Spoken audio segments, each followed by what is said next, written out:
Welcome back to Living the Wiccan Life. In part 2 of our episode, we continue our interview with Donald Frew, Interfaith representative of the Covenant of the Goddess, and one of the best-known pagan figures in the international interfaith movement. Gerald Barney sent a bunch of questions around to many of us who participated in the Parliament asking about ideas about progress. What did our faith traditions have to say about progress going into the 21st century? And there were all these questions about science and women and material progress, and I'm looking at these questions going, these don't relate to us. What am I going to do with these? But I have to answer them. And once I got into it, I couldn't stop and wrote just 40 questions. I wrote like 40-some pages of answers. And it was wonderful to have that prompting to engage my own faith tradition. And also it brought to the fore all the more just how much paganism is different or something else. I'm fairly aggressive about saying that the mainstreaming of the neo-pagan movement doesn't mean we become like them. It means that we expand the idea of what's mainstream to include us. Yes. And one of the things that was coming up over and over again in these questions were, how do you relate to women? About the problem of women as second-class citizens in your community. Well, we don't have that problem. That's true. How do you reconcile the problems between science and religion? Well, we don't have problems between science and religion. That's true. What do you do about the language in your tradition that calls for violence against other faiths? Well, we don't have that. It was just sort of this long litany of not us, over and over again, and it was really, I was really just surprised just how different we are as a faith tradition, and that's something that constantly surprises them. Yeah. That it's possible to be religious in such a different way. I think you talked earlier about how some of the newer people in the movement don't remember some of the difficulties of the past. I think also some of the newer people in the movement don't necessarily appreciate just how different we are. They don't have anything to measure it against. Exactly. Yeah. And I thought Margot's talk today was really important about sort of her view from the first edition of Drawing Down the Moon down to the present. Yes. And one of the things I noticed is that most of the people in the room were the people who remembered the first book. And they wanted to sort of talk about, how things have changed. Yeah. It wasn't the younger people. And everybody says that. I know in the feminist movement they say these people don't remember the struggle that we went through. It's the same sort of thing that we're experiencing. And it takes a while for stuff to become history. That's true. It's too recent for it to be history. In another 10, 20 years, people will be looking back on the 60s and 70s and 80s and wanting to learn about them. Yeah. It takes a while for that to come about. Well, let me ask you. You're wearing your COG button, and you mentioned COG a little bit. Would you care to take this opportunity to talk about COG a little more? COG was created to be a networking organization for witches of all different traditions, maximizing the autonomy of the covens. It doesn't have spiritual authority over the groups. One huge advantage to this is that because it's the most inclusive craft organization out there, it's the most representative. It's not a single tradition, it's not a single person's teachings. And a lot of the interfaith people realize that they want to come to the Covenant of the Goddess because of that. It's one of the things that I found fascinating recently is people have been asked in the organization, what do you think is the value of the organization? What's the most important thing we do? And people constantly say interfaith. Interfaith is one of our largest budget items. So people really see the Covenant as a tool that they can use to affect change in the world.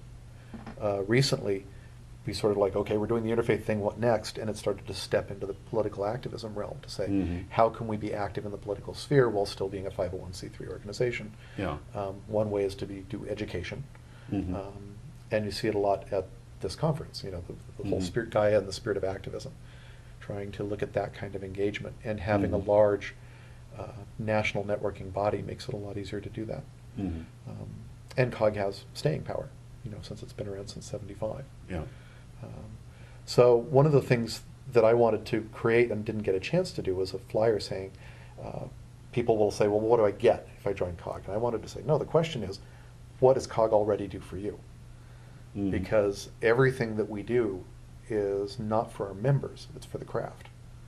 And all the work that's been done on public relations, the work educating the media, the work on legal work, clergy credentialing, the interfaith work, all these things have been to the benefit of everybody, not just the COG members. So I always want to turn it around and say, this is a way you can support the craft. Not something you're going to get out of it. At least only in the big sense you will, but not in the immediate sense. And so I'm hoping that message will get around to people and have more people join the organization. We'll see. Very good. We've kind of answered this question already, but I ask everybody, so I have to ask you too. What's my favorite color? No. Well, what is your favorite color? Probably a very deep shade of purple. I think that's probably a very popular color in pagan circles, and one of my favorites.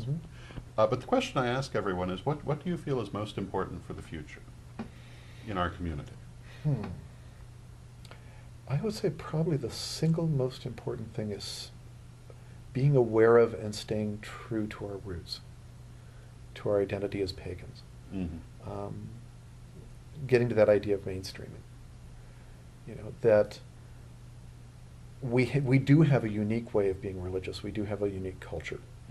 And I have a great fear of seeing that diluted as both as people try to present themselves more, might try to be more mainstream, but also, and I hate to say it, but because I have lots of friends who've published with Llewellyn, but the tendency in the popular publishers because you're publishing for a mass market, for people to want to say, well, no, let's not talk about that. Let's pull this out of, let's not talk about deity possession. Let's sort of pull some of these things out for a book that's going to a mass audience, the self-censoring that's going on. But at the same time, when so many people are still getting their craft from those books, it means they're getting it in kind of a watered down version. Well, we have a motto, and I shouldn't be interrupting you, but I'm going to. And I'm going to try to say this right, because I mess it up all the time. But if you want to have the power of the printing press, you need to have one. And that aspect of controlling our own image is so important. And it really speaks to what you were saying about not losing ourselves. And it's controlling our own identity. It is. Changing who we are. And that's part of that is knowing that history that we talked about, the history of the struggle, I think is important. But part of it is really a lot of us from an earlier generation getting into the craft, and I'm certainly not from the earliest, but earlier generation, we went through that whole process. Not only was it hard to find a group, but you did a lot of research yourself. You researched ancient pagan cultures. You researched mythology. You developed a fairly both broad and deep knowledge of paganism beyond whatever trad you got involved in. And I think what's happening nowadays is people tend to get a book, and the book has the sum total of the knowledge. Say, no, that book's really embedded in a much broader context, in a much deeper history. And I think to really understand who we are ourselves, to understand our practice, and get the most out of it, you really have to have that context. And so I'd say the most important thing facing us is to not lose that context, to make sure that we study it, that we understand it, that we hold on to it, even as we become more a part of the mainstream in America. Final question. If people wanted to learn more about the Covenant of the Goddess, or about the interfaith organizations that we've talked about, where would you send them? It's about as easy as it gets to get to the Covenant of the Goddess, cog.org. To get to the United Religions Initiative, URI.org. To get to the Interfaith Center at the Presidio, little different, interfaith-presidio.org. To find information on the Parliament, it's the Council for a Parliament of the World's Religions, cpwr.org. So fairly straightforward URLs. Lots of information on those sites. I would also plug a site for a project that I have been involved in or created. We did an interfaith sacred space design competition, inviting people to imagine what genuinely interfaith sacred space would look like. Oh my. And we got 160 designs from 17 countries. And the material going out to the people participating all included information about paganism. So a lot of the designs explicitly include space for neo-pagans and witches. And all of that's online at interfaithdesign.org. Wonderful. So people can look at all of it. And are you going to be in Australia for the next Parliament? Absolutely. I would Wonderful. never miss one. And I would encourage people to go. There is absolutely nothing like a Parliament of the World's Religions. I understand that the experience is for just people attending is extremely rich and varied and unlike anything else. Well, and as you noticed, once you get one of us started about it, it's pretty easy to keep us going. Yes. As witches, I would say, about the Parliament, there's something extremely magical about the Parliament, which is that for, depending on the Parliament, 7 to 9 days, about 8,000 people, representing virtually every religion on earth, get together in one place and form a community.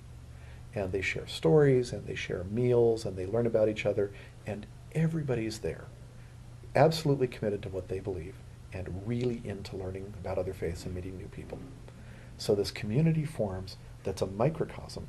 You say, this is what the whole world can be.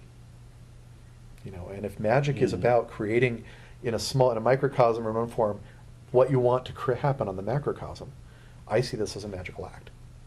You know, that the Parliament is a magical act to work to do a ritual to create that world. And so people coming to that with that intent, you know, and putting that energy into it, you know, the more of us who do, the better. Wonderful. Thank you very much. My pleasure. And I hope you have a wonderful evening and enjoy the rest of the convention. Thank you very much. Thank you. I hope you enjoyed our program and that you'll join us again next week for another episode of Living the Wiccan Life. Until then, may you blessed be. Hello, this is Reverend Don Lewis, and I'm very pleased to announce the publication in paperback of Witch School's Lessons for the First Degree. Available now for pre-order from witchschool.com and coming soon to a bookstore near you, together with lessons for the second degree and lessons